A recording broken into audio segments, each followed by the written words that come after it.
Welcome back, Fire Tribe. January 5th. I'm Sean Feely, joined as always by Dave Farina and Philip Charnley.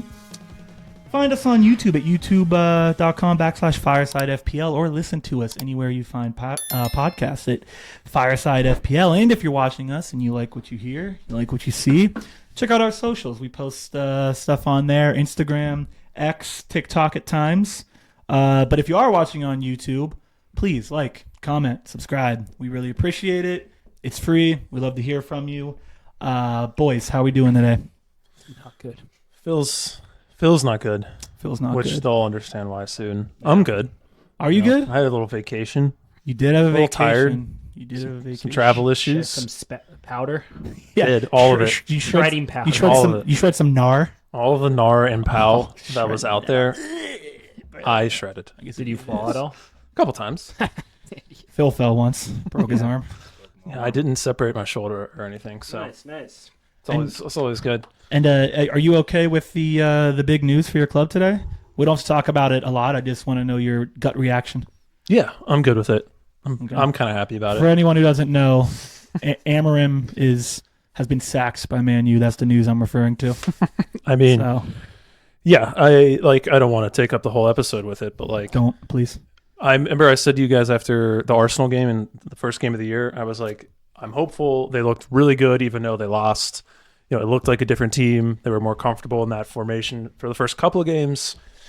And then it kind of went back to looking like last year. And that's like kind of the explanation you got from Ineos, is that they didn't see enough progress on the field for it to continue, even though they told him he was going to have 3 years. Turns out they lied about that. But yeah, I'm not upset about it. I don't think that formation can work long term, and clearly they weren't improving. If you could have one coach, like a realistic coach, who would it be? Like someone that's available now, or any coach in the world that I want. Someone that's available. That would. Someone that you can realistically get. Yeah. Like, you're not going to get a guy that's on like a 5-year contract and killing it. Pep Guardiola. Someone that might get, like, I would say Alonso's a maybe, just because we don't know what's going to happen. Like, that's the furthest I would go in like hypotheticals, is someone like an Alonso. But I wouldn't go any further than that. I don't know. I feel like Xavi would be cool, but that'll probably never happen. He's available, right? He's going to be. I'd like an Andoni Iraola or a Fabian Hertzler. I would take either of them.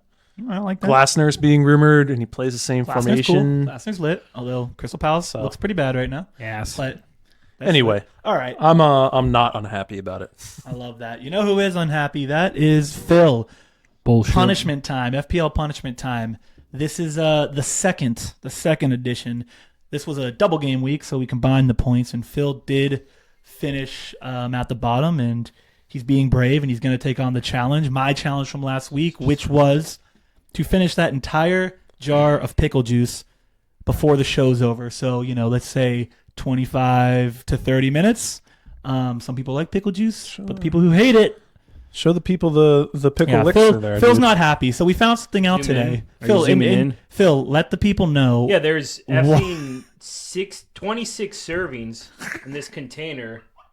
I could have 18 Taco Bell burritos, and I would have less sodium than in this bullshit of a drink. Sean. So I bought. So it's the. So drink, I might die. It's pickle, long story short. It's pickle juice, but it's supposed to be like a health drink that's made for made for when you're dehydrated. And I did not realize that they just pack the sodium in even more than normal pickle juice. It does make for a great mixed drink and cures hangovers. So I should have gotten. You should have gotten messed up hammered before. There's still time. I'll say it does not make a good mixed drink because dirty martinis are disgusting. But anyway.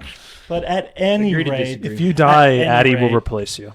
That's what we're gonna do. So, Phil, let's get started. What an idiot!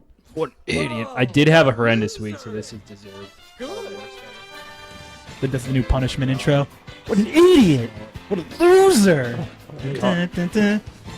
That's really bad. That was perfect timing, right as the music went out. Yep, more. Come on, you gotta get more at the start than that. You gotta get more at the start than that. If you could... It's like drinking the ocean. That's what I always. Wait, you guys don't drink the ocean? If you go that slow, we're in trouble. Put some vodka in there, Phil. Give it one more. You can put vodka in if you want. Put some vodka in there. Give it one more hit before we get that going. was 6 burritos right Give there. it one more hit before we get going. One more big hit here. Bigger. I've seen you chug vodka. Okay, that was pretty good. All right, Dave. Are you Dave, okay? Dave, in the interest of Phil not dying, give us the weekly FPL takes. By the way, everyone out there, if you're catching it in the live episode here, great. But if you want it in a more condensed, short version, every week we're going to be posting this take from Dave in a condensed, clean short on our Instagram, on our TikTok, on our YouTube. So check that out. Go ahead, Dave. So I have like a bit of venting to do because I want to talk about Malik Thiaw because he just had a clean sheet and scored 17 points. But I have to I've owned Thiaw for like a really long time, for probably the last 3 months. And do you know how many clean sheets I've gotten from Malik Thiaw in the last 3 months? You've gotten about 3 that were almost clean sheets. He has as many clean sheets as me until yesterday in the last 3 months. And so I say that because I think we have this perception of Newcastle that they're this excellent defensive team. And if you look at their full season numbers, it does look like they're like the second best defensive team in the Premier League. But they have 6 clean sheets and 5 of them were in the first 7 game weeks. And Phil might barf during this, which is okay. Struggling. There's no rules against that, Phil. If Phil barfs, I'll the punishment will be over. If he barfs, I'm just over here looking up health facts. How long Much until my FPL. kidneys fail? You'll be fine. The human body's Phil, resilient. your expected salt intake is still way under your actual salt Look, intake, here's the so good you better news. get cracking. Here's the good news. You're knocking it out for the whole week, so now you don't have to eat any salt for the rest of the week. He's not liking it. Anyway, I'm going to keep talking about how I'm not sure you should buy Malik Thiaw. The whole reason for that is this clean sheet was Newcastle's first clean sheet since they shut out Forest back in early October, this past game week. Yeah. So if you're buying him, and people are buying him obviously because he just had 17 points and they play Leeds and Wolves in their next 2 games. Look, buy him for the goal threat because he does have he is the 3rd highest expected goals. He has the most big chances amongst defenders. So he is a threat on set pieces. He hasn't always been great in DEFCON, but he's been doing better there lately. So he does have some avenues towards points, and he does have a good schedule the next 2 game weeks. I'm just saying don't do it expecting a ton of clean sheets because I did that, and I got none of them until this past week. And so that's my word of warning on buying Malik Thiaw. I think if you have him, obviously hold him and start him. If you don't, I'm going to give you a name I'd rather have than Malik Thiaw, and that's Nordi Mukele, who's still only like 8.5% owned. He's outscoring Thiaw, gets DEFCON, pretty much gets it every single week. He's much cheaper. Sunderland, I think, are just as good, if not a little bit better of a defensive team than Newcastle. Robin Rose has been pretty good. So I think Thiaw is not a bad buy, but if you're giving me the choice between him and Nordi Mukele, I'm going to pick Mukele. So Robin Rose is still the number 1 keeper in FPL. Is he really? Yeah, he continues to be the number 1 keeper. And I would heavily argue their next 3-4 games are pretty good. Sunderland's? Yeah. Mm-hmm. So Did next Ballard? 4. Did They're- Ballard? Next Is it 4? 4? Brentford, Crystal Palace, West Ham, and then Burnley. And Palace is at home, which I could see Sunderland tying or beating them 1-0. Yeah, the next 4 pretty games easily. are solid, but keep going. So no, now I'll say it for sure. I would definitely buy Mukele instead of Thiaw if you can only buy one. The second guy I want to talk about is Thiago, who did a lot of work for me this week with a nice little hat trick. He is currently the second most transferred in player on this short game week. And I just want to point it out because, first of all, y'all were selling him for like the last 2 or 3 weeks. I did it. Also, he did I sold blank him. 7 times in a row. Thank no, you. it wasn't 7 times in a row. He had one It was assist like in, like, 5. 7 It was like games. 5 out of 6. But That's enough. my point is, one, when Sean drops a forward, you should go buy them immediately because they're about to start scoring. That's a good point. I do have that reputation at this point. But I did bring it up because one of those games he didn't start. He had a couple tough fixtures, but we're kind of in that congested fixture time right now around the holidays. Some of the better teams are in the Champions League, so they're playing like once every 3 days. I think Chelsea basically plays like once every 3 or 4 days until like the second week of February. So don't make snap decisions and drop guys that we know are good players and have been producing and are having a little bit of a cold spell. Phil's still resisting the throw up. I know Thiago had a few blanks, but there weren't really a ton of great forward options. He still had some good matchups. He still has a couple more coming up. So I hope you didn't drop him. But if you want to jump on the bandwagon and buy him back, I definitely think that's a good idea. It's also the moment where, players like Thiago on Brentford are going to play 90 minutes, where a lot of the guys in Europa and UCL you're going to start seeing the rotations. So it is a moment where you start to actually look at guys on some of the less attractive teams. Like, I'm seeing people that want to buy João Pedro now. God, Chelsea's going to be just playing constantly.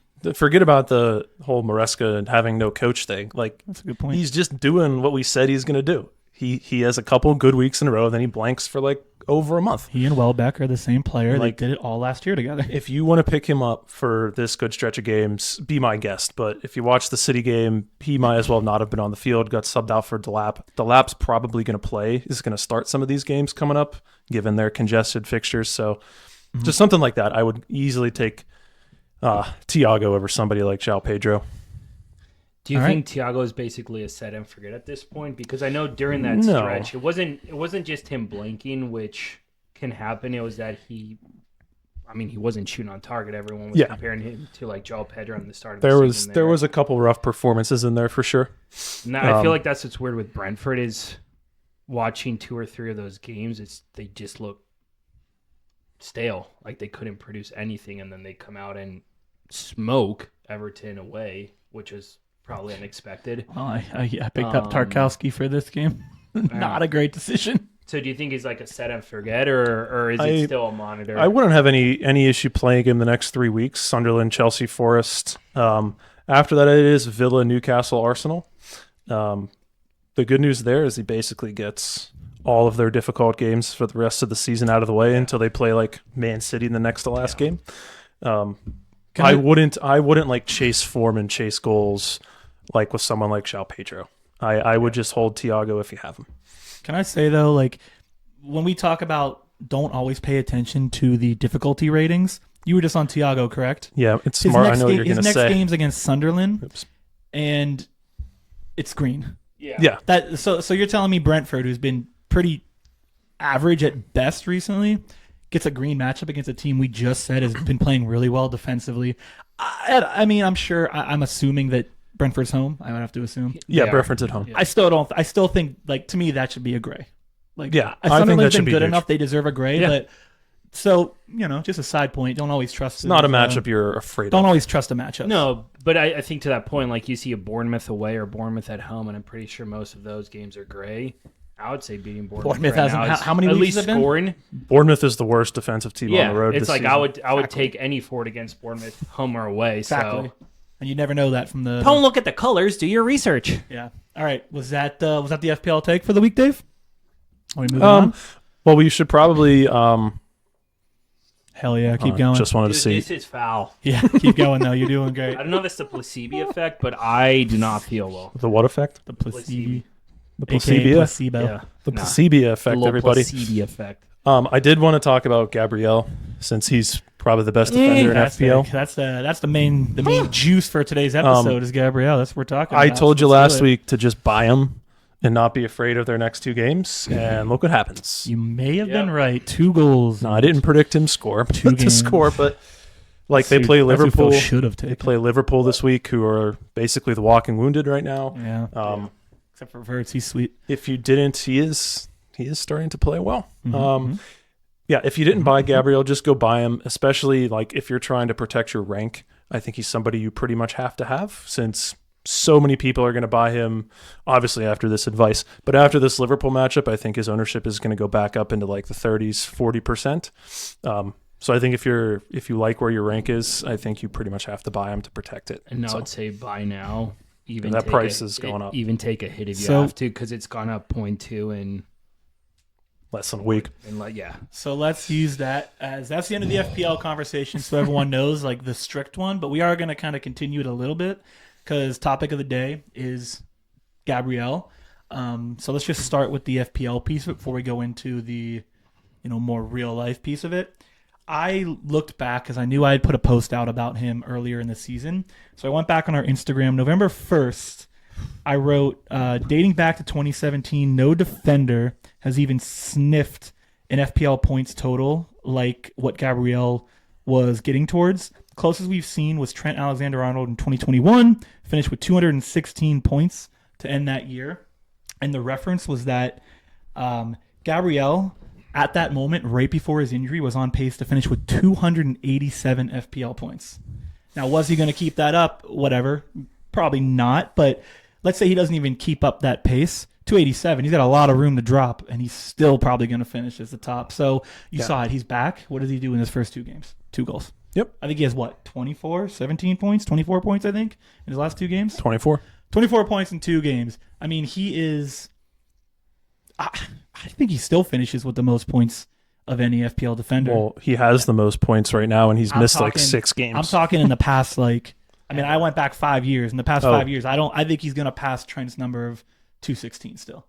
I know he missed games, but even so, if he doesn't get hurt, I think that's in play. Right? I mean, he missed some good ones. He did miss good ones, but he's just, I don't know. It's like he's impossible to stop, man. I will say he should not have gone in that goal against Villa. We can all admit that.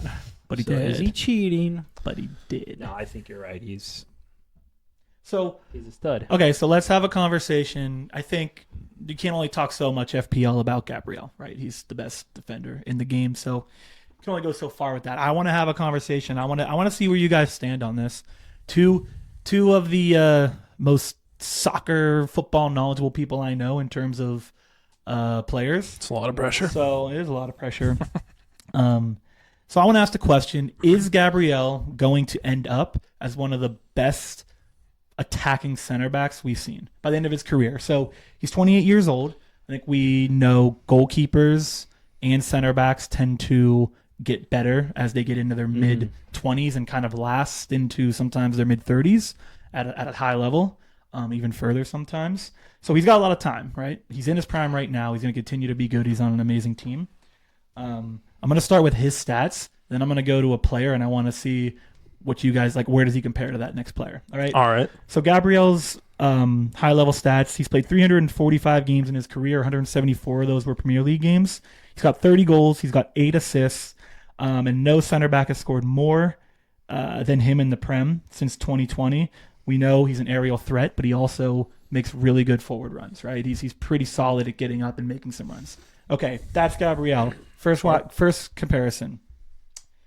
Probably Arsenal's best center back in history. Anyone know who I'm talking about? I'd assume you're going with Sol Campbell. I'm going with Koscielny. Laurent Koscielny. We're talking offensive center backs. If we're talking just center backs, there's a lot of guys that can fit that list. These are offensive center backs. So in that category, so he had 585 games, 255 of those were Premier League games, 39 goals, 7 assists, no Champions Leagues. Do you think Gabriel is going to end up being better? That we're just starting with Arsenal. Yeah, 100%. Can I say he already is? Yeah. Yeah, I mean, if you told me do I want Gabriel or Laurent Koscielny as one of my center backs, I'm probably going to take Gabriel. Yes. Did you just take a sip? No, but I feel weird. Yeah, I mean, he's got through the roof. he's got 9 less goals. He's only 28, and he's already beating him in assists. I think that one was. I think you're being unfair to Gabriel putting him in that conversation. So okay, then give me a juicier one. It's gonna get better. Okay. It's gonna get better. I'm starting slow, and I'm gonna gear it up. Okay, we're gonna move. We're gonna stay in the Premier League, but we're gonna move to someone that probably takes a step up in terms of offensive center backs. Vincent Kompany. Gabriel. Here are the stats. 533 games, 265 were Premier League. He had 31 goals, 20 assists, also no Champions Leagues.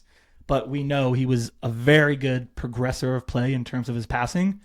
I mean, I remember watching, he would hit that ball from center back position straight through and break a line. Right? So, and remember, we're talking Gabriel by the end of his career. Do you think he's going to end up being a better offensive center back than Kompany is considered? Yes.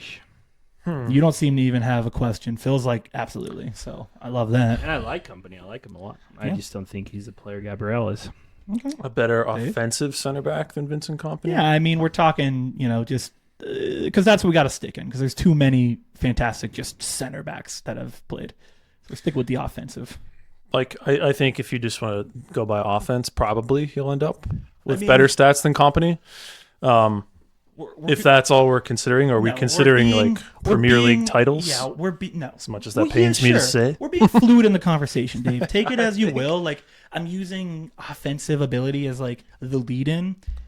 If you want to also consider the fact that Kompany was really good defensively, you can do that because Gabriel's also good defensively. It's not like he's only good offensively. I think they're pretty similar in quality of players, and I think they'll probably end up that way once Gabriel's career is over. Okay, yeah, and I think that's fine.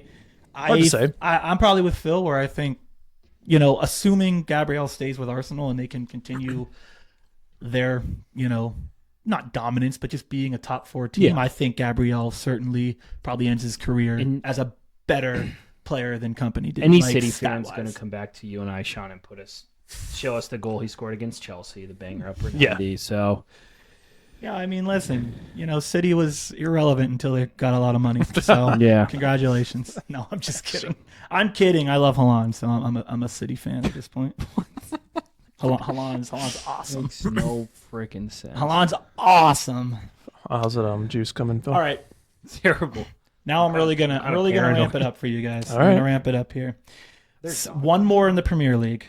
Probably considered one of the best center backs, especially offensive center backs, to ever play in the Premier League. I won't give you his name. I'll give you his stats and you tell me. 761 games played, 492 in the Premier League, 68 goals, 30 assists, 1 Champions League. It's John Terry. Jonathan Terry. Yeah. So, do you think we were quick on that one? I said you ball knowers right here. Scorers and knowers. End of career. Do we think Gabriel is even going to get to this conversation? I think the other two, clearly he's going to get in that conversation and probably end up better than them. This is a step up.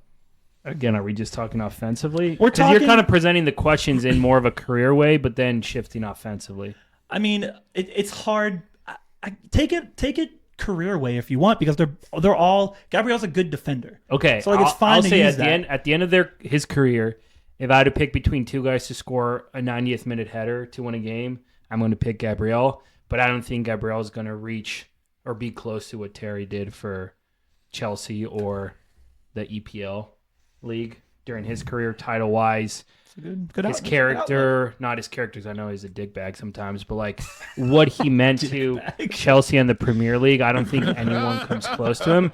And honestly, I think a lot of people have recency bias where they put players to his level, and he's almost in a league of his own with maybe a couple other guys Premier League wise, and he has obviously the Champions League too.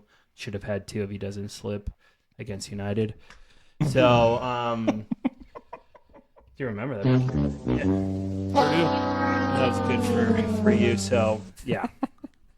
No, I think if Gabriel's career continues on his current trajectory, he's a good enough player to be mentioned when it's over with Terry, Sol Campbell, Vidic, Ferdinand, whoever else you want to, Van Dijk, whoever else you want a little bit. Whoever else you want to put in the pantheon of, center backs in the Premier League. So I think that's a good reference point for anyone out there listening of kind of where we stand with. Just stop. Go. I can't not laugh. Where we stand with how he kind of stacks up Premier League wise, right? We took Arsenal's best, then we took kind of a one of the best in Kompany, and then we went to the top tier, right? Which is John Terry. That's probably top tier defender in Premier League. We're gonna take a massive step up at this point, and we're leaving the Premier League. Oh, let's go to Spain. We might just be going to go to Spain, Spain and we might just be going to potentially my favorite player in history. Yes. He might be my favorite player ever. I played center back my whole life, so the respect I have for this man is unwavering. 850 games, 125 goals, 42 assists, 4 Champions Leagues. Obviously, he was offensively gifted. I haven't given you the name yet, by the way. I know who it is. Very physical defender. But more than anything, he's an all-timer when it comes to just being a leader. He may be one of the best leaders I've seen for any team in this sport. I know that you could throw your other names in there. He's one of the best I've ever seen, Sergio Ramos. My goat. Sergio Ramos is a GOAT. So you heard those stats: 125 goals, 42 assists, 4 UCLs. Like, I don't expect either of you to say that Gabriel is going to get to that level, but like, how close do you think he can get to? And Ramos is still playing, so we're not even done yet. But fair. But how close do we think Gabriel has any shot at ever broaching a Ramos? When I was thinking about this episode, he's the player I was thinking about when I was thinking about Gabriel. I think it's beyond just a set piece danger they bring. What Gabriel means to Arsenal and the confidence he gives the team is a similar feeling I had as a Madrid fan, watching Ramos give that confidence and character to the Madrid team. And that's exactly who I would compare Gabriel to. A few differences here and there for sure. But Ramos also took PKs. Ramos played as a wingback for some years, took some free kicks. So I don't think he's ever going to come close to his goal tally. But in terms of what someone means for a team, I think that's what Gabriel can be for Arsenal. Yeah, I think Ramos is probably a bit more skilled than Gabriel, and that's not meant as an indictment. But so I don't think he'll match him ever in terms of like an offensive center back. Ramos is probably one of the best ever. I'm sure Phil will agree with me. I would agree with that. I mean, Ramos started as a right back for Sevilla, scoring bangers, free kicks. Bangers only, baby. I've never seen Gabriel Bangers shoot only. Sorry, go ahead. No, that's no shot at Gabriel, but I don't think he'll reach Sergio Ramos's level. Yeah, I think, those Madrid teams, all the names, obviously you got Ronaldo, and then you had Modric, and you got Marcelo. You got all these names, and obviously Ramos is in that conversation, but I think he, more than anyone else, like, Modric is a great leader. Ronaldo's a solid leader. It's different types of leaders. I think Ramos was you said it, and you are a super fan. He was just a heart and soul of that team. You saw it. Like, even when he was a kind of a POS, like, sometimes they needed that as a team. So, I could talk about him forever. I love Sergio Ramos, but I do think what's interesting about this such is a big fan.